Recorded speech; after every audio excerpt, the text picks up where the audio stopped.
as you're dealing with clients who might want to build. So it's just going to be a quick snapshot and an overview. For those of you who want more one-on-one, Ryan Rodriguez in the back is one of our sales consultants. Bob McGee here on the panel is one of our sales consultants, and I'm CJ Johnson, and I am also one of the sales consultants. So we're happy to talk to you one-on-one if you want additional information. And at the end of our presentation today, at the end of our panel, for those of you who would like to, we'll be happy to tour you through our Margers model next door and take you up to our green room and discuss with you things that we tell your clients about that as well. Okay? So if everybody's ready, we'll begin. Of course, we're going to ask you to turn off your cell phones or put them on vibrate to not disturb others. And after you look at this slide, I have one thing to say to you. If you're still carrying that phone, I have 2 words for you. Free upgrade. So build on your lot. What is build on your lot? The way it was explained to me when I came here after 25 years as a working broker and realtor, so I do know where you are sitting right now, I was told that it was a hybrid, which was a great explanation, between a community builder and a custom builder. And what that means is that we have some differences. A custom builder is going to give allowances, whereas we are going to give inclusions. And those are some of the things we're going to be talking to you in our feature sheets that are going to be in your packets. The second thing that your client is going to be able to obtain by working with someone in a Build on Your Lot program is the buying power. Because David Weekley Homes, of course, with all of our communities and all of our Build on Your Lot nationwide, we have enormous buying power on their behalf. The next thing is our area stability. How many people here have actually sold a David Weekley home? Thank you. We appreciate you. So you're aware of all of our communities. You know that we have several communities now that are already on the ground, and we have 2 brand new communities at Vintage Oaks and another community coming next year. And I'm going to make sure I say it right, Crossvine. Right. I have tried to call it Crossfire for 6 months. I don't know why. It's just where my brain's going. So we have both existing communities and new communities, so you have the stability of a company that's been in business for quite some time and actually is in the area and continuing to build. Now I'm going to have to make you stand up and sing. Of course, the company has a proven track record. We're going to mention this more than once today. We are very, very proud to have been awarded the 2013 National Builder of the Year Award for the 2nd time. And that's only happened to one other company in 77 years. So we are going to let you know that we are very, very proud of the awards that we have. The other thing is, see what happens when you lose your train of thought? It's a terrible thing, isn't it? The other advantage for your client, well, it would be less expensive to the customer to be able to work with someone who has that type of power and has that type of stability. For those of you who don't know David Weekley, again, just a snapshot. The company was founded in Houston over 36 years ago. We are the largest privately held home builder in America. That goes back and forth a couple of times. We've closed over 200 homes in San Antonio in 2013, and we build in more than 20 markets in 10 different states. So we are large, but we are also still a privately held company. We don't have to answer to a board of directors or stockholders. We actually answer to a gentleman by the name of David Weekley. At Christmas time, it's kind of fun because when he comes in the door, it's kind of like that Santa Claus commercial with the M&Ms. Ooh, he does exist! So it's really nice. Over 40% of our buyers were referred to us, and that's because of our reputation from Houston and from our other building communities where people are aware of how we build and they love our homes. Green building is a very, very, very important part of our existence. We are one of the best, if not the best, green builder in San Antonio. It not only saves the environment, it saves money. And in the environmental area, I know a lot of people are getting very green conscious. And I know, are you finding that a lot of your customers are asking you those questions now? Are they starting to ask you about energy efficiency, Energy Star? They kind of know a little bit more than they used to know maybe 10 years ago when they thought energy efficiency meant a solar panel and that was all that they knew about energy efficiency. So we're starting to find that there are differences from builder to builder, and that's something else that we impart to your customer when they come in. We're 35% more energy efficient than a regular Energy Star home. Our Environments for Living Platinum level certification on our homes will actually guarantee and give them a roadmap of what their energy costs should be on that particular house. We do guarantee lower energy usage, and that's going to equal more comfort, less maintenance, and higher resale.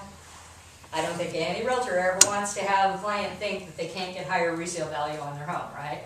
So that's going to also be another big advantage for you. Some of the ways that we do that and some of the things that make us different and set us apart. I'm not going to go into how to build a house, just trying to give you a little bit of a snapshot here. But our advanced framing and our 2x6 studs makes a more sturdy house, makes a more airtight house, and it makes a better insulated house. 2x4 is the standard for many other builders. Not everyone builds on 2x6 on exterior walls. We do it for every one of our built on your lot properties. This is going to give them, again, energy efficiency, quiet, and a more sealed house. Also helps a lot with allergies, because the better sealed your house is. How many people here have cedar fever? Yay! Or worse, me, oak. Yeah, it just depends. Some of the other things that your customer is going to see when they come in to meet with us at David Weekley Homes, we have what we call a green room. This is the ability for your customer to see the house from the inside out. And what's really interesting on the panel, when Ryan speaks to you, he's going to tell us a little bit about our quality control, but he's also going to talk about some of the inspections that we have done on the client's behalf. And unlike a resale, where your home inspector, how many of you heard this one from your home inspector? I can't see through the walls. Does that sound familiar? Yeah. So what's interesting is our inspectors actually can see through the walls because they're actually seeing the properties as they're being built. So that gives another advantage to your customers, and it keeps, of course, our quality is much higher. So these are just some of the elements that are involved. And again, we do have a green room, and I'm happy to take you over at the end of the workshop today. So why would you want to recommend David Weekley Homes? Because we're really nice people. Look how nice we are. We visited you. Our world-class service, it really imparts to your clients that we have knowledgeable sales consultants that are always here to help. A little sound effect. Experienced personal builders. Mr. Davis is here today. He's going to help us by discussing a little bit about the building process and the meetings that he has with your clients and our customers. Our personal builders have multiple years of experience. So between them, I think, what are you guys now, about 178? We add you all together. We give each of our clients a homeowner portfolio, and that homeowner portfolio becomes their roadmap to building their home. Many of your customers are never going to have built a home before. So one of the things that they're going to need is that roadmap, that step-by-step, and then it's a binder where they can keep all of their important documents. They have copies of their contracts, they have copies of their warranty, all the things that are going to be pertinent to that build for them. And that's going to be very important for them to bring with them to each and every one of their meetings. Our builders and our sales consultants make weekly phone calls during the construction period to not only let your customer, and you notice I use customer and client interactive, it's because that verbiage comes from the old bad habit of having been in your seat for 25 years, then it's a customer to us because they're not yet under contract, and to you it's a client, and that's what you've always called them. So I apologize if there's any confusion, I will use them simultaneously. In the weekly phone calls, the goal is to not only tell that customer what's going on that week, discuss what maybe was left over from the prior week, but oftentimes we're calling them to tell them nothing is going to happen this week. Sometimes one trade finishes early, the other trade isn't quite ready, they're not on schedule yet, so that house may be that week, there might not be some people on the ground at that house. Well, I guarantee you that Murphy will be well rooted and in place, and that will be the day that the client decides to go by and look at their house. And then you get the phone call, why isn't there anybody at my house? So we want to make sure that they're constantly kept in communication so that they're constantly updated and they don't have any guesswork at that point. They know what's going on. The buyer's personal webpage is given to them at the time they sign their initial contract, and that webpage is going to give them a lot of information, but it's also going to give us a lot of information about the client. There's a wish list, there's a survey, there are a lot of things that will assist us in making that experience very personalized to each one of your clients. They're going to have a design appointment that's going to help them to actually start down that road. Jennifer will be joining us as well. Again, we are a multiple award-winning builder, including that 2013 Builder of the Year that I'm going to keep mentioning. When you've got a good one, you want to keep talking about it, right? Build on your lot realtor registration. So how do you get involved? How do you fit into this whole big picture? You introduce your client to David Weekley Homes Build on Your Lot program either by phone.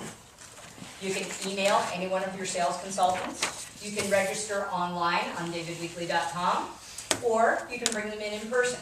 It just depends upon what your schedule is and what their schedule is. You attend the signing of the initial contract, and then at that point, you, your client, and your sales consultant get together and decide how involved you want to be or how uninvolved you want to be.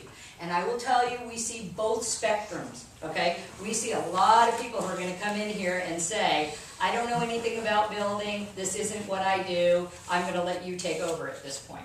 Then we have others who will actually attend those homeowner meetings with the builders. So it really depends upon the level that goes on between yourself and your client and what all of your expectations are. All we ask is that you let us know that up front so that we know exactly how to communicate with you. Okay? Realtors are paid at loan closing. Linda Rudd is with us today as my guest speaker to talk about construction financing. How many of you have ever actually done construction financing with one of your clients? That's what I thought. Everything I say is right. That's right. Nobody's ever going to tell me differently. Linda's going to go through the phases and how this actually takes place. But I think oftentimes a lot of people don't get involved in Build on Your Lot because the concern is, I'm a realtor, I don't want to wait around 8 or 9 months for my paycheck. I get it, guys. I get it. So what we're going to do is we're going to actually show you a way that Linda can help us and actually save your client money and time at the same time, and then you will be paid at the loan closing. Here are the things that your clients can expect when they join us here at Build on Your Lot. The first thing you're going to do is they're going to tour the facility. When you first came in today, the first room that you were in where you had breakfast, this is like one half of a model. This is the half of our Steiner model, which has been remodeled into our division headquarters. So they have this half of a model where we start. Out front is a kiosk, and that gives us access to the website and floor plans and other things that we discuss with them. We then tour them through this, and then our second model home next door at the Rogers. We give them that green room tour that we discussed earlier. We introduce them to our website live at the kiosk. We go over the ins and outs of the workings of the website and how they can print plans with options and looking at different plans. And then there's a lot of very good information along the bottom of the website that's all linkable so that they can get additional information on their possible bill. We assist them with their plan selection and the flex space, which would be if they were, say, obtaining a bonus room, or if they're looking at some outdoor living, or perhaps changing a dining room into a study. Those are the flexible options that we have available. And then we're going to discuss the entire Build on Your Lot process with them. Because again, we're going to ask them first and foremost, have you ever built a home? And if they've not, we kind of know where we have to start. If they have, we can ask them about that experience and then see what we can do to improve upon it. We will then schedule a lot unique visit. Now, it's going to depend upon if they walk in and we get the two. These are the two that we get. One comes in and says, I have a lot and I want to see what house is going to fit on that lot. Others come in and say, I'd like to pick a floor plan and then I want you to go with me because I'm going to purchase a lot and I'd like you to help me determine if this house is a good fit for this lot. So you're going to see it both ways. And so the lot unique visit is going to be one of your sales consultants and one of our senior builders. We can go out at different times or we can go out together, just depends upon scheduling. But our whole idea is to give them an idea of, number one, does the house fit? Where is it going to fit? What else is going to be needed to improve that site to make that house work for them the way they expect it to? So here's what the client has to do. They have to establish a budget through their pre-approval with their lender. And we just had this discussion this morning. We had a client come in last night at 4:30 with their realtor. They said that their budget was going to be $350,000. They picked out a $300,000 floor plan and then told me that the lot was going to be $69,700. Does anybody see anything wrong with that math yet? A little bit of a problem there. The other issue is that there are going to be other things that are going to need to come into play that you're not accustomed to having to deal with when you're doing budgets for resale. Resale is what we can negotiate on the price, we're done. We're going to have to be talking about things like that site, that lot, any of the improvements that need to go on there. Are they going to go to the design center and spend $30,000? So those are the types of things that are going to go into their budget. So they'll either select the plan or the home site, as I said, one or the other. We'll go to an initial contract to give and include all of their flex options. They then move on to the design selections. They have 3 things that Jennifer's going to talk about, which is preview night, and then their 2 design appointments. And she'll discuss that with you when the panel starts. We're going to select and arrange for their finance. Oftentimes, they're going to already own the lot. Other times, they're going to finance the lot as part of the package, and Linda's going to speak to that as well. They're going to close on the loan and then begin construction. Again, this is just a snapshot. There's a lot more that goes on there, but I wanted you to be aware of what your client is going to expect and how they're going to deal with things. So when they're budgeting for a home, this is the difference between, say, a resale or a community project. Okay? The difference is going to be, and if you take from column A and add to column B, or you take from column B and add to column C, those numbers obviously are going to change. That's just, again, an overview so that you can say, all right, 60 to 75% could be the price of the home. If they already own their lot, we're going to remove that piece of the pie. Okay? So this is probably one of the most important things that they're going to have to do in first steps, and that's get their budget in order. Make sense? And I do have that sheet for you. Don't worry. Next thing is that they're going to have to select a floor plan. The sales consultant will help them. We have 28 plans in our plan mix right now. We add and subtract from those constantly, and the whole idea is to do what we are being requested by the customer that comes in all the time and says this is what we want. The other, yes? If you see a house in a particular subdivision, David Weekley, you take your time there and then that particular plan can be built? It depends upon a few items, and one of those is the property owners association. What we find is most build on your lots are going to go on to larger lots, and when they do, they get into property owners associations, and most of the associations, not all, but most up in the hill country area are going to require side load garages. So if you go into our communities, you'll notice most of our garages are front load garages. So maybe. So I don't want to say yes or no. The answer to that is it depends. So I would say you're better to bring them here first. Let's figure out if they already have land. Let's figure out a house that would work on it. Or if they see something in community, bring that to us, and then we'll see if we can find either that house be built on that lot, or maybe we find something similar. Thank you. Thank you. So we'll be viewing, we'll be on the website, we'll be viewing the plans, the flex days, the options, the exterior elevations, and the photos, and then we'll consider the home size, the plan, the property, the garage swing we just talked about, and then the placement on the lot. The placement on the lot depends not only on the topography, but it also has other considerations you're going to have to give it. You're going to have to look at the topography, and again, you don't have to do any of this. This is what you can give to us to do. But we just want you to be aware of the types of things that we're talking about. Because if, in fact, you do buy a lot or have a lot for sale, how many of you have, pardon me, how many of you have lots for sale right now? Okay, so this will be a good marketing tool for you for your lots to be able to say we know a little bit about, this, and we have a builder that we can, work with in conjunction with your lot sale. There may be additional foundation costs. There may be, where is that slab going to be positioned? Okay, sometimes just by moving it slightly left, right, up, front, back or forward, you may find that cost changes. A lot of it has got to do with the views. We actually have a property right now in Timberwood Park being built on the street. What a view. Guess what a view equals? What a slab.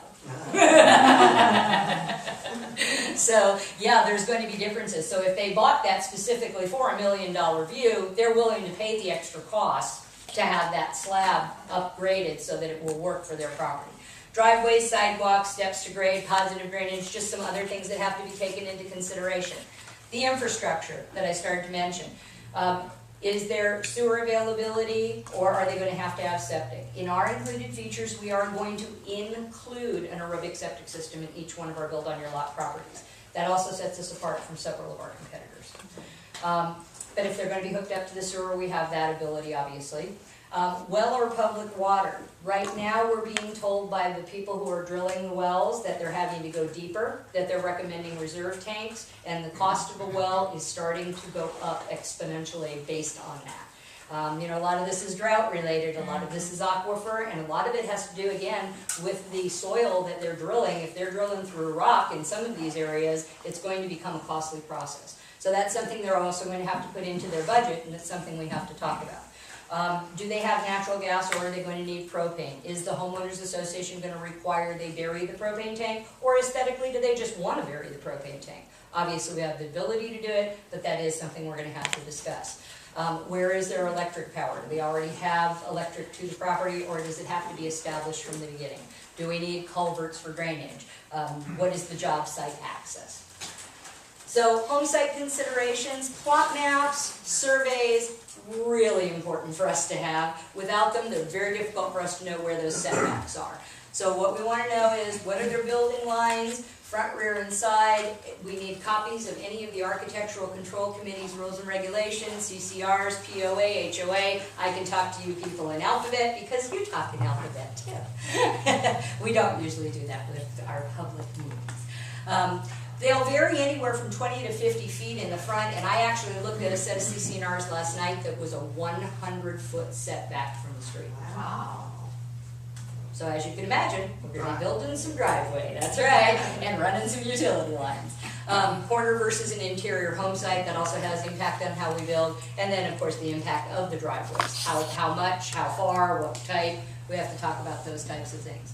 So we'll then schedule that site visit, mark the designated location of the home from the selected plan, take the site unique elevation measurements, that's always done with the senior builder. We'll locate the utility services, and then discuss any special needs in future plans. The other thing we have to talk to them about is, are you going to have a pool down the road? Is that something that you're planning on putting in? Obviously, where the septic tank goes is probably not going to be the same place that goes where the pool goes. Same thing with wells. So those are all of the other considerations we have to take. What's their future going to be with the home, not just what's going on today.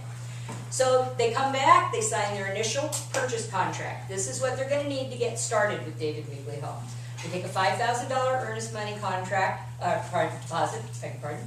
We need a copy of their contract or deed on the land, if they've already purchased it or if they already own it. We need the survey or plot map. We need a correct address. If an address has not yet been given, it's something we're going to have Melanie will help us with. Melanie is our fabulous project coordinator. We'll need a copy of any and all deed restrictions, ACCs, covenants, and restrictions from any homeowners associations or property owners associations involved. After that point, we've got an initial contract, they've got an initial cost. We've gone through and put together what we call a homeowner's transaction summary. And that lets them know what it is that that exact contract is going to entail at that point. Now, the one thing we don't know is, what are they going to do at the design center? We have 2 full-time designers, and they're going to be working with them in 2 3-hour sessions to do everything from the bottom up, from the inside, from the inside out, and we'll have them talk to you a little bit later about what they do. But we do have thousands of options. Upfront pricing removes the need for builder allowances. Because when you have allowances, the problem that you can run into often is they give you a $15,000 flooring allowance, except the flooring you're going to want and you're going to pick is $25,000. So already now we're $10,000 off on our budget. That's going to be a problem. Agreed? Yeah. You sound like you've already run into this once before. I see a lot of this going on. The pricing is finalized before the construction begins. So again, unlike sometimes with a custom situation, and not all custom builders is, but some custom builders, you start to have, and I'm sure you've all heard the nightmare stories where, how come this budget keeps going up, keeps going up? Has anybody ever watched Jeff Lewis on TV? He doesn't know what a budget is. He just knows how to spend money. So I'm going to turn the floor over to Linda, who is my guest speaker regarding financing. She's a senior loan officer and vice president for Legacy Mutual Mortgage. Some of you already do business with her and know her well. I've done a lot of business with Linda and know her well, and I'm in a few contracts with her now. So I'm going to let her explain it because, as I said, construction financing is definitely different than a resale or community financing. Thank you. Good morning. Good morning. Is everybody ready for their test? Yes. So my number one takeaway so far in listening to CJ is get your experts involved early and often when you want to do these. How many people love low inventory right now? Especially when you're the listing agent, right? It's a little bit more challenging when it's your buyer. So every arsenal in your tool belt is very important. So CJ said, I'm Linda Rudd. I'm a loan officer with Legacy Mutual Mortgage. This is Lisa Arlett. She's part of my team. Serves an important part as they, a lot of times, are liaison with our realtor. She has a real estate background, so a very crucial part of the team. You have just a one-page handout for me. I've left some room on there for some bullet points. So I'm just going to cover a couple of things that I think are important, questions you may have on the financing, and then I think we'll have some time for Q&A after as well, once the panel finishes. So just to start out, experience does count. So as you can tell, it's quite a complicated process. There's a lot of orchestration that's involved in it. I've been lending in San Antonio since the late 80s. I know it's hard to believe, but I did start here in finance right out of college. So I've been in banking my entire career, and most of it has been in mortgage lending exclusively, but I really cut my teeth on construction financing. I love it. It's a lot of fun, and it's a very important relationship with the client. So there are very few lenders in town, in my experience, that do construction lending, and there are even fewer that do it well. So one of the first takeaways I will put is it's very important for you to align the client with the right lender. Okay? Because there are many, many nuances not only to this part of it, but what leads up to it. So timing is everything, which is the next one. So if you look at that, it says the sooner the better. What does that mean? The first time a client has a conversation with you that they might even think about building, it's good to go ahead and have that planning consultation. Sometimes when you ask the client, would you like to go ahead and get pre-approved for construction, they say, no way. I don't want to talk about that yet. So if you would just use the conversation with them, that it's a pre-construction plan. Okay? That's really important because there are so many dynamics. They may have a house to sell. They may have land they want to purchase. They may have land they own already. They may already have their dream home envisioned that they want on that land. And oftentimes what I find is that the obstacle that moves them to the next point is they are overwhelmed by the financing. They don't know how it's going to work. They think it's more costly than it might be. It's very confusing for them. And so when we sit down and have that first appointment, it's one of my favorite things because by the time we're finished, they kind of just push away from the table and they leave and they're excited. And they're excited about the connection you've given them, and they're excited about that appointment coming up to get their house started. So it's never too early. I also will mention that the financing piece, there's 3 parts involved. Okay? So when you're doing resale, it's the one piece you're used to, which is getting them approved, right? The loan approval for the client. That's part 1. Part 2 is the builder. There has to be due diligence performed on the builder. And stated Weekley, that's checked off already, right? So the second part's done. The third piece is the project, which is everything we're talking about here. Plans, specs, budget, contract, okay? What I find, as CJ said, it's one of 2 ends of the spectrum. Either they come in and they have an idea about building, they have nothing prepared yet, they don't have plans, they don't have the land, so we're starting from scratch, and that may be a little bit longer sales cycle. The other ones come in and they say, I've got my contract, my plans, my specs, my budget, my builder, and can we close tomorrow? So, and as you all know, when they sign the contract, when do you want to close? Tomorrow. They want to break ground tomorrow. So the earlier the better helps everybody. So the 3 parts are important, and it's the orchestration of all of those together that's so important. Knowing their options is the biggest one that CJ and I help to educate the clients. Knowing their options is the one-time versus the two-time close. Okay. A lot of that depends on, and this is where my expertise comes in, not only as a lender but also a certified financial planner, that it's talking with them, and I go old school in these appointments. I have a yellow pad, I have a pen, I have their financial information in front of me, and it's just like putting a puzzle together. So timing of when are they purchasing their lot, or do they already own it? Do they have a house to sell? When are they planning on selling it? Before or after? Okay. And so the main thing in your mind is two-time close is most appropriate for those clients that don't have as much money to put in. Okay. Because I have interim lenders that are okay and can make it work with 10 to 15% equity. The one-time close, you're looking at 20% equity. Why? Because as an industry, historically, a construction period is the riskiest one. Okay. Fortunately, again, the strength of the builder here is then you can eliminate that as a concern of the builder going under during the process, but that does happen. As well as people have hardships during the financial process. So one-time versus two-time close, the big determining factor most oftentimes is how much equity they're willing to put in. Okay. And question often comes up about land. Okay. So there's three things in your mind to think about land equity. If they own their land free and clear, and they've owned it more than 12 months, okay, they get dollar for dollar value credit. Okay. If they inherit the land or a family member